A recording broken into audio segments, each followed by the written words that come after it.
Oh, hello, great readers. I'm Chen. I'm Nimicon. I'm Ven Chan. In this class, I'll read to all of you a part of A Tale of Two Cities, Book the Third, Golden Thread. Yes. Al.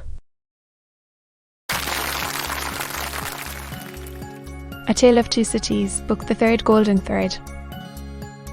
Charles Dickens. Chapter Through the Shadow. One of the first considerations which arose in the business mind of Mr. Rory when business hours came round was this, that he had no right to imperil Tolson's by sheltering the wife of an immigrant prisoner under the bank roof.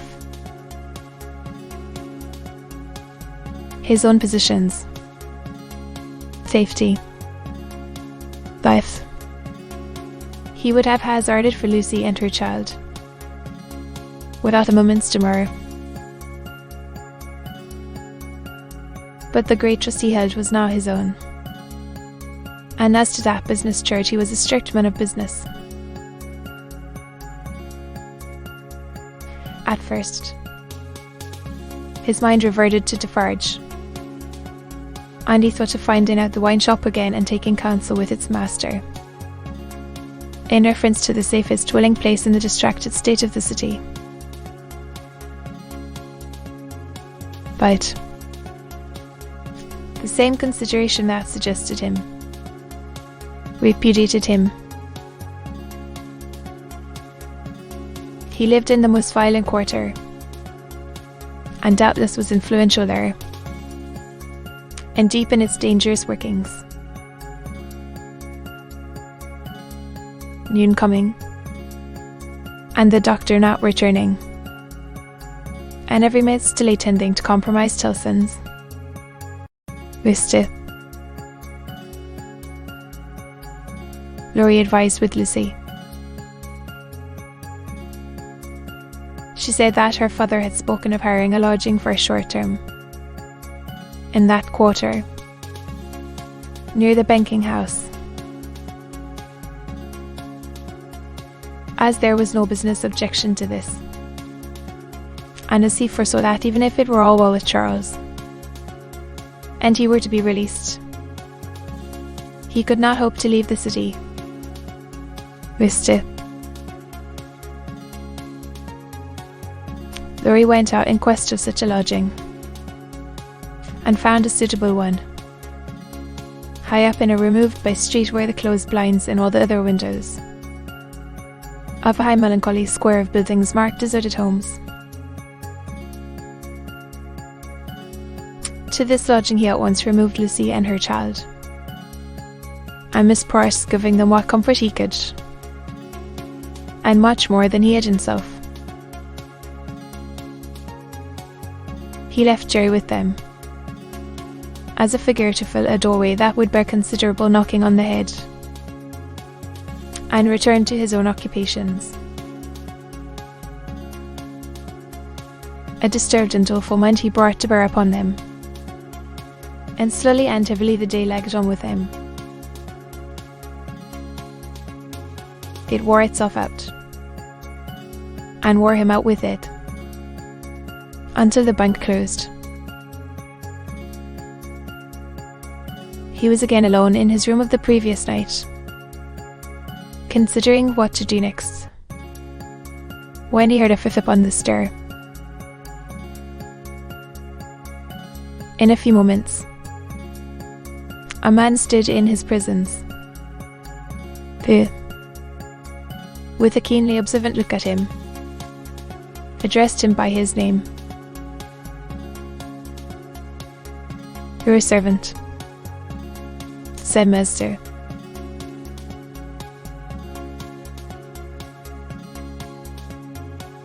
He was a strongly made man with dark curling hair, from 45 to 50 years of age,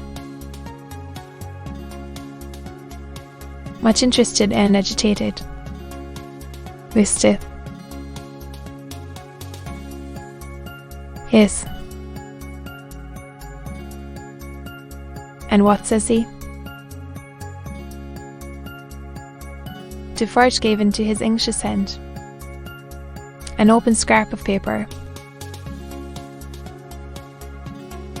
Charles is safe, but I cannot safely leave this place yet. I have obtained the favour that the bearer has a short note from Charlesja, his wife. It was dated from La Force. Within an hour. Will you accompany me? Said Master. Yes. Returned Defarge, scarcely noticing as yet. In what a curiously reserved and mechanical way Defarge spoke. Viste. Ori put on his hat and they went down into the courtyard. There, they found two women. One, Eden, Madame Defarge. Shuri, said Master. Ori, who had left her in exactly the same attitude some 17 years ago. It is she. Observed her husband. Does Madam go with us? Inquired Mr. Ori, saying that she moved as they moved. Yes. That she may be able to recognize the faces and other persons. Beginning to be struck by Defarge's manner. Viste. Ori looked dubiously at him and led the way. Both the women followed. The second woman being the Vengeance. They passed through the intervening streets as quickly as they might, ascended the staircase of the new domicile, were admitted by Jerry, and found Lucy weeping. On. She was thrown into a transport by the tidings Mr. Rory gave her of her husband, and clasped the hand that delivered his note, little thinking what it had been doing there. Him in the night, and might, but for a chance, have done to him. Dearest, take courage. I am well, and your father has influence around me. You cannot answer this. That was all the writing. It was so much, however, to her who received it, that she turned from Defarge to his wife, and guessed one of the hens that knitted. It was a passionate, loving, thankful, womanly action, but the hen made no response. The drop cold and heavy, and took to its sitting again. There was something in its touch that gave Lucy a check. She stopped in the act of putting the note in her bosom, and with her hands yet at her neck, looked terrified at Madame Defarge. Madame Defarge met the lifted eyebrows and forehead with a cold, impassive stare. My dear, said Master. Ori, striking in to explain. There are frequent risings in the streets. Anthe, although it is not likely they will ever trouble you. Madame Defarge wishes to see those whom she has the power to protect as such. Timeless.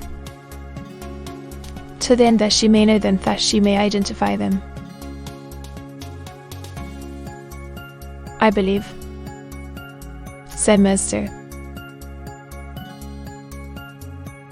Defarge looked gloomily at his wife, and gave no other answer than a gruff sound of acquiescence.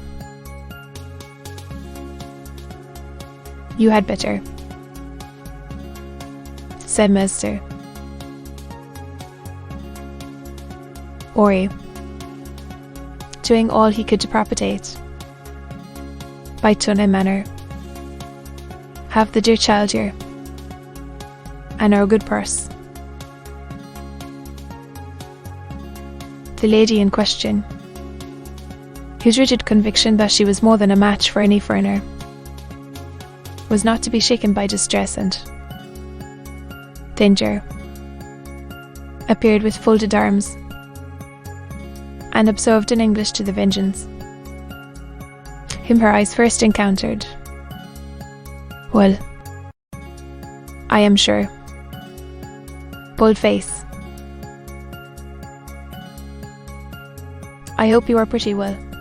She also bestowed a British cuff on Madame Defarge. But neither of the two took matchy of her. Is that his child? Said Madame Defarge, stopping in her work for the first time, and pointing her knitting needle at little Lucy as if it were the finger of fate. Yes, I doubt. It soon missed you. Ori.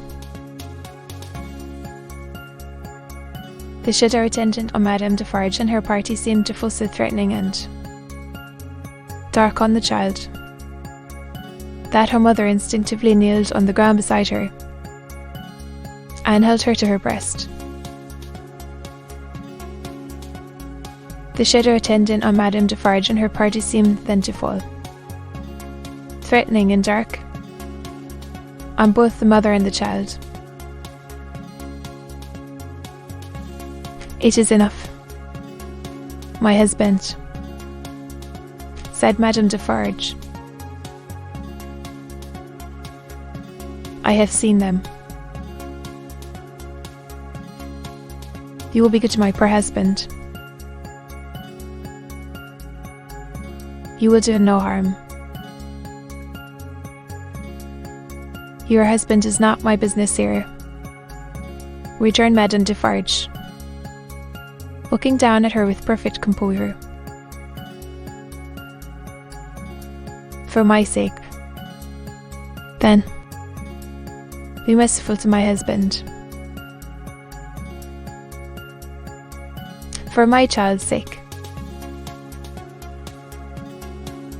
She will put her hands together and pray you to be merciful. Madame Defarge received it as a compliment, and looked at her husband. Defarge, who had been uneasily biting his thumbnail and looking at her, collected his face into a stern expression. What is it that your husband says in that little letter? Asked Madame Defarge, with a lowering smile. Influence. Surely it will release him, said Madame Defarge. As a wife and mother, cried Lucy, most earnestly, I implore you to have pity on me and not to exercise any power that you bid us against my innocent husband, but to use it in his behalf. O sister woman, think of me. The wives and mothers we have been used to see, since we were as little as this child, and much less, have not been greatly considered. We have known their husbands and fathers laid in prison and kept from them, often enough. We have seen nothing else. Return the vengeance. We have borne this a long time, said Madame Defarge, turning her eyes again upon the sea. Judge you. She resumed her knitting and went up. The vengeance followed. Defarge went last, and closed the door. Courage, my dear Lucy, said Master. Ori, as he raised her. Courage, courage. So far all goes well with us much better than it has of late gone with many poor souls. Tit, said Master. Ori, what is this despondency in the brave little breast? A shadow indeed, but the shadow of the manner of these Defarges was dark upon himself, for all that, and in his secret mind it troubled him greatly. To be continued.